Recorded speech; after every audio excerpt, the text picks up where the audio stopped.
लेकिन ये तगड़े आदमी हैं, सस्टेन करेंगे और तहरीक इंसाफ में ज़बरदस्त इनको वेलकम किया है। और ख़ुद मुझे कल रात को फ़ोन कर पे बता रहे थे कि मुझे अनप्रेसिडेंटेड लग रहा है, यानी कि जितनी मुझे पजीराई मिल रही है अब तहरीक इंसाफ में आने के बाद आवाम से, वो पहले उन्होंने कभी पीपल्स पार्टी में भी रहते हुए नहीं देखी। इसका मतलब ये है कि पूरे सिंध में तैयार तो है, और जो लोग अभी भी समझ रहे हैं कि सिंध में कुछ नहीं होने लगा, मैं बताने लगा हूँ आपको, इंशाल्लाह जब इलेक्शन का टाइम आएगा आप देखिएगा कि ये वोट लेने जाएंगे ना, अगर तीर के निशान पे ही इनको मुश्किल पड़ जाएगी आवाम में जाने के लिए, क्योंकि सिंध में अब सिर्फ वोट बल्ले का ही रह गया है। अब बहुत सारी चीज़ें होती हैं, हम क्रिटिसिज्म लेते रहते हैं, पार्टी के अंदर से भी लेते रहते हैं कि जी सिंध में क्या हो रहा है, वो इंशाल्लाह वक्त आने पर इंशाल्लाह पता चलेगा कि हमने सिंध में क्या किया, क्योंकि सारी चीज़ें अनाउंस करके ये तो प्रेशर ले रहे हैं ना, इनके ऊपर तो प्रेशर आ रहा है। बहुत सारे ऐसे लोग हैं जो प्रेशर नहीं ले सकते, क्योंकि उनके यहाँ उनके हारी अरेस्ट हो जाते हैं, उनकी ज़मीनों पर पानी छोड़ दिया जाता है या बिल्कुल बंद करके सुखा दी जाती हैं, या उनके रिश्तेदारों को अरेस्ट कर लेते हैं, उनके ऊपर जाली केसेस बना देते हैं। पूरी स्टेट की मशीनरी यानी कि रियासत के सारे इदारे मिला के प्रेशर डालते हैं। इसीलिए मैं हमेशा कहता हूँ कि ये रियासती दहशत गर्दी करते हैं सिंध के अंदर। तो इकबाल भाई आपको वेलकम, और इंशाल्लाह पूरी पीटीआई आपके साथ खड़ी है, और जो भी आपके इश्यूज़ हैं वो हम सब मिलकर इंशाल्लाह हल करेंगे, और ये एक अच्छी इब्तदा है। दूसरा चीज़ जो कल मैं शदीद अल्फाज से मजम्मत करना चाहता हूँ, जो डॉक्टर अजमल सावन के साथ जो उनका मर्डर हुआ, एक पीएचडी डॉक्टर बाहर से पढ़ के आके और खिदमत IBA सक्कर में, और यहाँ खिदमत को यहाँ पे भी आके कर सकता था, वो बाहर भी रह सकते थे, यानी कि उन्होंने चूज़ किया अपनी चॉइस से, वो यहाँ आए पाकिस्तान में आके, और आके उन्होंने और डॉक्टर बिरबल का भी जिक्र मैं कर दूँ, उनका भी उनको भी कत्ल कर दिया गया, बीरबल उनका भी कत्ल कर दिया गया। अब सिंध में हालात ये हैं कि कौन यहाँ पे आके ये बड़ा रिस्क है, वो आए, वो उन्होंने आके वो खिदमत कर रहे थे, मुल्क की बच्चों को पढ़ा रहे थे, PhD डॉक्टर, तीन लोगों को जो मैनुअल ने कत्ल कर दिया। तो ये अब कौन ये रिस्क लेगा, लेकिन मैं उनको सलाम पेश करता हूँ, मैं उनके फैमिली के गम में हम सारे साथ शरीक हैं, और इंशाल्लाह जाके जो भी हमसे हो सका एज अ पॉलिटिकल पार्टी हम उनकी हेल्प करने में हम कोशिश करेंगे। जो इम्पोर्टेंट बात जो तीसरी है जिसके लिए ख़ास मैंने आपको आज तकलीफ़ दी, वो जो कल नेशनल असेंबली के अंदर आपने एक ड्रामा देखा, मैं उसको ड्रामा कहता हूँ क्योंकि बड़ा ज़बरदस्त ड्रामा था। जिस जमात ने, जिस ग्रुप ऑफ जमातों ने, यानी कि 13 जमातों ने और पीपल्स पार्टी ने खुद भी, वो क्योंकि अब आजकल वो PDM का हिस्सा नहीं अपने आप को कहते, बनाने वाले वो खुद ही थे, जो उन्होंने ये नेशनल कॉन्स्टिट्यूशनल कन्वेंशन का ये जो कल सेलिब्रेशन का ड्रामा रचाया, जो जमातें आइन की हर शिक को तोड़ रही हैं, वो कॉन्स्टिट्यूशन का के लिए सेलिब्रेशन कर रही हैं। उसके बहुत सारे पॉइंट्स हैं, मगर मैं उसमें जाने से पहले मैंने आज आइन की यहाँ किताब ज़रूर रखी है, क्योंकि आइन की किताब कल दिखाई गई। इस किताब में कहा गया कि जी ये पाकिस्तान का आइन है, उर्दू में भी मैंने रखा है अगर कोई पढ़ना चाहे। इस आइन में सब कुछ पाकिस्तान के लिए लिखा हुआ है, इसको तो अमेंड करते रहते हैं बार बार, लेकिन मैंने एक और यहाँ किताब रखी है, कुरान पाक। ये अल्लाह का दिया हुआ आइन है, रमज़ान का महीना है, और मेरी आजिज़ाना गुजारिश है सबसे कि ज़िंदगी के 7 मिनट निकाल लें, पूरा ना पढ़ सके तो अब ना पढ़े, ज़िंदगी के सिर्फ 7 मिनट निकाल के सूरह मुनाफिकून तर्जुमे के साथ पढ़ लें। सूरह मुनाफिकून इसी अल्लाह के कलाम में है, ये कलामुल्लाह है, अल्लाह का कलाम है, इसमें एक सूरह मुनाफिकून है, तर्जुमे के साथ पढ़ लें, सारे बड़ी चीज़ें वाज़ेह हो जाएंगी। अब आ जाए जी जो कल वहाँ हुआ, मैं भाई इससे ज़्यादा मेरी औकात नहीं है बात करने की, मैं सिर्फ ये बताना चाहता था कि ये जो अल्लाह का दिया हुआ एक कलाम है, हमारी ज़िंदगी के लिए आइन है, हमारी तरबियत के लिए एक, और हमसे पहले और हमारे बाद क़यामत तक, जिसमें कोई अमेंडमेंट भी नहीं हो सकती एक नुक्ते की भी। बाकी तो आप अमेंडमेंट करते रहते हैं, इसमें तो कुछ शक नहीं कि इसमें अमेंडमेंट एक नुक्ते और ज़ेर ज़बर पेश की और किसी चीज़ की भी नहीं हो सकती। उसमें जो सूरा है मुनाफिकून, अल्लाह के वास्ते वो ज़रूर पढ़ ले, शायद वो पढ़ के शायद आपके दिलों में कोई थोड़ी बहुत रोशनी आ जाए। कल जो ड्रामा हुआ मड रेसलिंग मैच, ये जो मड रेसलिंग मैच जो कल हुआ है पीडीएम पार्लियामेंटेरियन का मड स्लिंगिंग मैच, उन्होंने किसी को छोड़ा नहीं है डायरेक्टली और इनडायरेक्टली। यानी कि खान साहब के ऊपर तो वो उनका मेरे ख्याल में सुबह उठ के पहला काम और रोज़ा और इफ्तारी और सहरी सब उसी से करते हैं आजकल। उनको और उनसे पूछेंगे जी मईशत कैसे ठीक होगी, उन्होंने इमरान खान पर अटैक करते हैं। जो भी आप सवाल पूछेंगे उनका जवाब इमरान खान पर अटैक। उनसे पूछेंगे BMW आप कहाँ से आपने ले ली, उस पर भी इमरान खान पर अटैक करते। पता चला जी एक नहीं चार हैं, आपने देख लिया सारा तमाशा। तो ये जो उन्होंने कल किया, और इनडायरेक्ट अटैक जुडिशरी पे भी होते रहे, चीफ जस्टिस साहब पे भी होते रहे। और बड़ा कमाल था कि ये पॉलिटिकली मोटिवेटेड स्पीचेस थी, सियासी तकारीर थी, और जो अगले चीफ जस्टिस पाकिस्तान के बनने वाले हैं जस्टिस फाइज ईसा साहब, काजी फाइज ईसा साहब, वो भी तशरीफ़ फरमा थे। मेरे जहन में कुछ सवाल आए कि सुप्रीम कोर्ट में तो मेरे ख्याल में 17 जजेस हैं,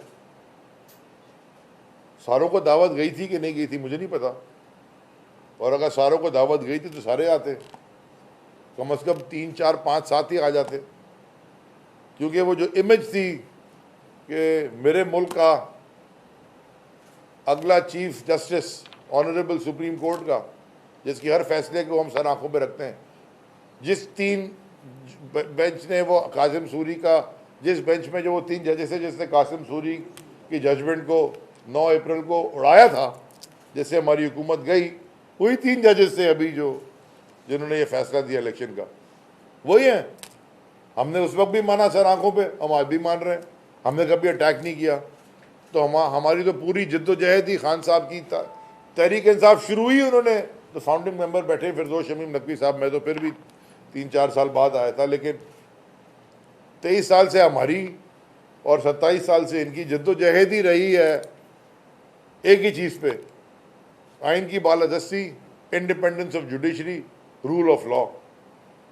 ये पार्टी बनी थी, इसलिए इसका नाम तहरीक इंसाफ था। और जद्दोजहद करते आए, तो जो भी फैसला किया, अगर हमारा उस फैसले से इत्तेफाक ना भी है, हमने सर आंखों पे रखा और आगे बढ़ गए।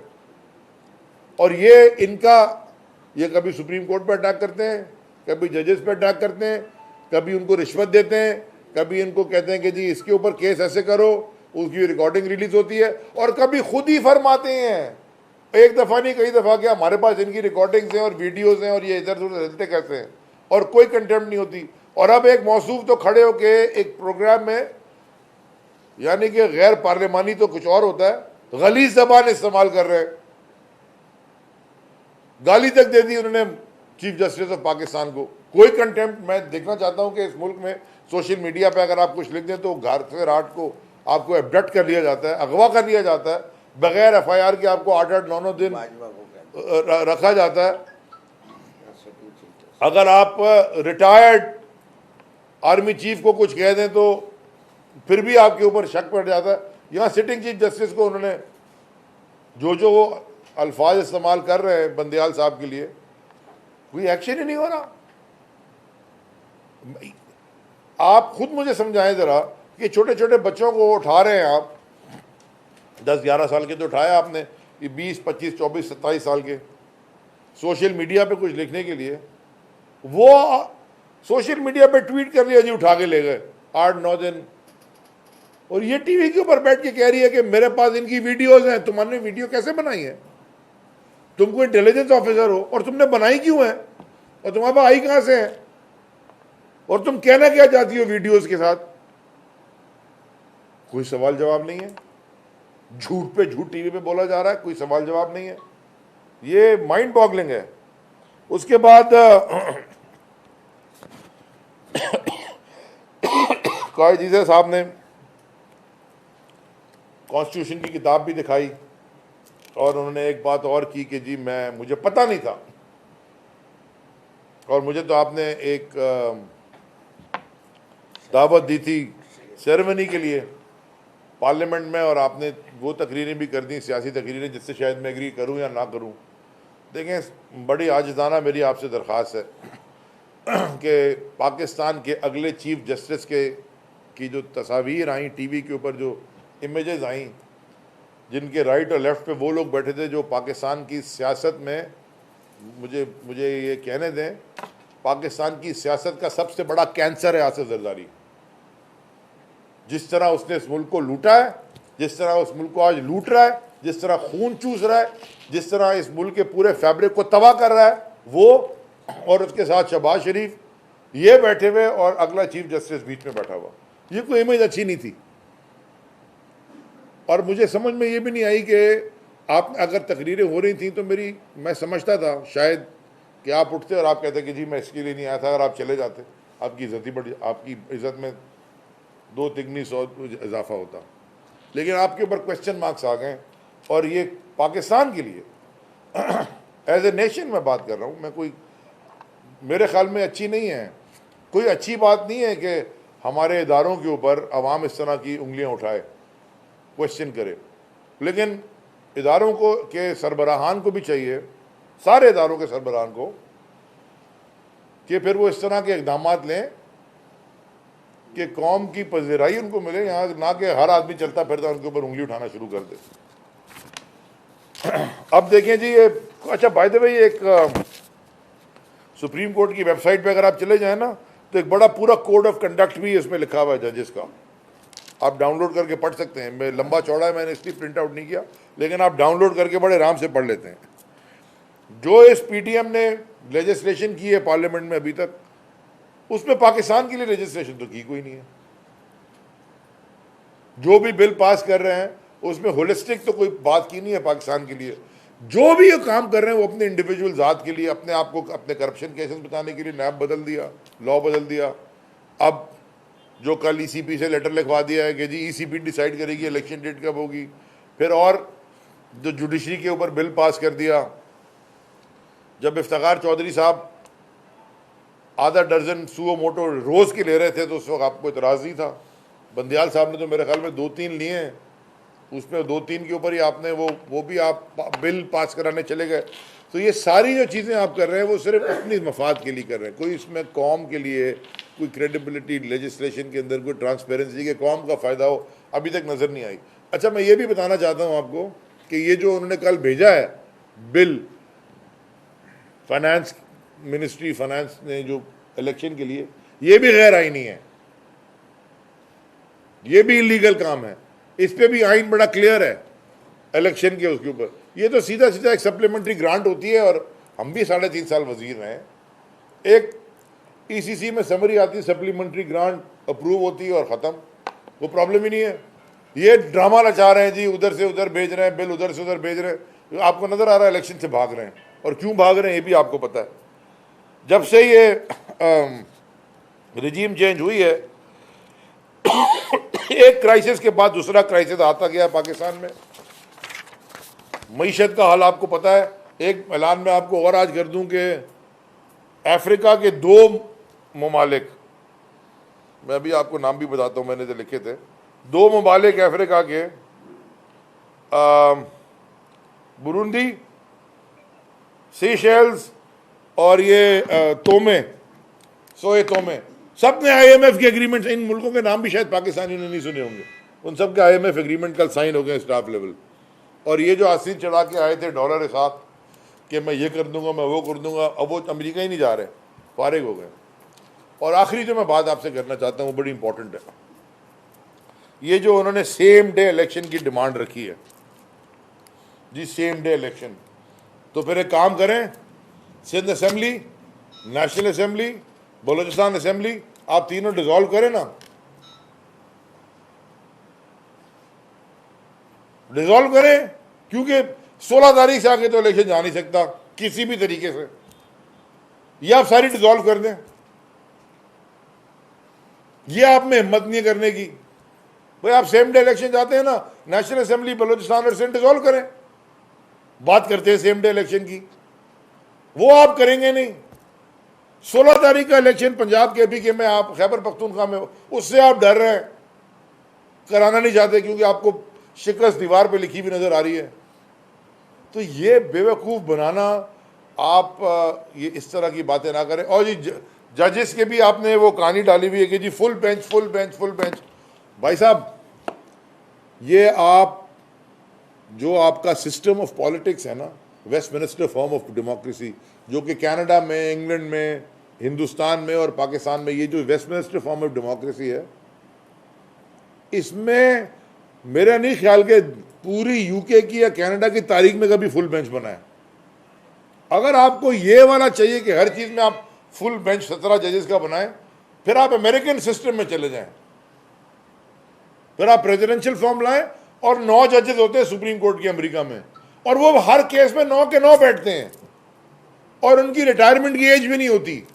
तो ये जो आप खिचड़ी बना के कौम को बेवकूफ़ बना रहे हैं, दुनिया में बड़े सिस्टम्स क्लियरली डिफाइंड है जो कि सक्सेसफुली कामयाबी से काम कर रहे हैं। आप ये जो खिचड़ी बना के कौम को बेवकूफ़ बना रहे हैं, इससे आप कुछ भी नहीं आप बच सकते। इलेक्शन में 16 को हमने, सुप्रीम कोर्ट का फैसला आ गया, इलेक्शन इंशाल्लाह मई 16 को खैबर पख्तूनख्वा पंजाब में होंगे, और अगर नहीं होंगे तो उसके बाद फिर ना फिर ये आइन की आप किताबें लहराए करें खड़े होके, ना इसके हवाले दिया करें आइन के, ना फिर इस मुल्क में कोई कोर्ट्स को मानेगा, ना कोई आइन को मानेगा, ना असेंबली को मानेगा, फिर मानेगा किसको। तो मेरी दोबारा आखिर में आजिज़ाना गुजारिश है, होश के नाखून लें और इलेक्शन की तैयारी करें, इलेक्शन के फंड्स रिलीज करें, और अगर सारे दिन कराने तो नेशनल असेंबली और सिंध और बलूचिस्तान भी डिसॉल्व करें। शुक्रिया जी। एक मिनट।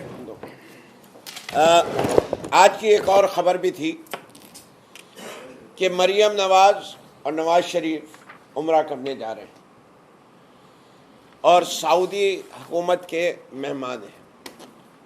मुफ्त के खाने की आदत इनकी अभी तक गई थी। उम्रा तो अपने पैसों से कर लो, इतना माल तोड़ा है। अब ये मुजरिम नवाज शरीफ सारी दुनिया में घूम रहे हैं। अपने वादों की तो इफ़ा कर दो। 62-63 में तुम फिर तो आ जाओगे। तुमने तो वादा किया था कि तुम इलाज करवाने के लिए सिर्फ लंदन गए, घूमने फिरने के लिए तो नहीं आता। आज इन आइन के पासदारान को मैं चैलेंज करके कहता हूं कि नवाज शरीफ के खिलाफ मूव करो, वरना जो शख्स जिसको सजा हुई भी है, अगर वो उम्रे की दरख्वास्त दे, उन सबको जाने। ये दोहरा मेयार पाकिस्तान के आइन में कहीं नहीं। दूसरी चीज, भुट्टो के कानून पे, भुट्टो के आइन पे बिलावजह भुट्टो ने हमला कर दिया। ये जर के पुजारियों ने पाकिस्तान के एक अजीम लीडर, जिसने इस मुल्क का कानून तो दिया, जिसको आइन के 50 साल मनाए गए, लेकिन किसी की वहां हिम्मत नहीं हुई कि ये बयान करे कि उस 50 साल में से 21 साल फौज की रही है डिक्टेटरशिप। किसी में यह भी हिम्मत नहीं हुई कि गो के जमहूरियत तो आई, लेकिन जमहूरियत के पीछे डंडा किसी और का था। झंडा वजीर आजम का था, डंडा किसी और का था। ये पाकिस्तान को अब नया कॉन्ट्रैक्ट चाहिए, ये नया कॉन्ट्रैक्ट चाहिए, और उसकी बात हमारा लीडर कर रहा है। मैं फिर से कहूँगा कि ये नवाज शरीफ वाला मामला बहुत गड़बड़ है, इसको दुरुस्त किया जाए। बस सर जी सर, मुज़ाकरात की बात क्या करने जा रहे हैं, कोई ऐसा है? देखिए, हमने पहले दिन से, दौलत भाई अच्छा सवाल आपने किया, कोई एक दिन भी ऐसा नहीं है, कम से कम 50-60 दफ़ा तो मैं को टीवी शो में हम मुज़ाकरात के लिए कभी दरवाजे सियासत में बंद ही नहीं होते, बातचीत नहीं बंद होती। हम तैयार थे, लेकिन मुज़ाकरात करनी किस चीज़ पे थी पहले ये तो डिसाइड कर लें। हमने तो आपके सामने रख दिया था ना, हमारा एजेंडा था इलेक्शन कराएं, इलेक्शन की डेट डिसाइड करें, उसमें मुज़ाकरात कर लें। हम तो पहले जैसे खान साहब कई दफ़ा कह चुके हैं, जब चेयरमैन कह चुके हैं, बाकी सारी लीडरशिप कह चुकी है, मुज़ाकरात के लिए तो हम ये नहीं पहले कहते थे। देखिए ना, मैंने इसलिए सूरह मुनाफिकून का हवाला दिया है कि जो कहते कुछ हैं और करते कुछ हैं, जो दिखते कुछ हैं और हैं कुछ, इसे कहते हैं ना हिपोक्रेट, यानी कि मुनाफिक। तो ये तो कब पहले दिन से हम कह रहे करा लो, हमारा स्टैंड ही नहीं बदला।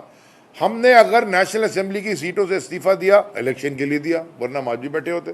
जब नहीं कराए तो हम कोर्ट में गए ना स्टे लेने, वरना हमें क्या, हम बैठे रहते, हम अपोजिशन कर लेते बैठ के।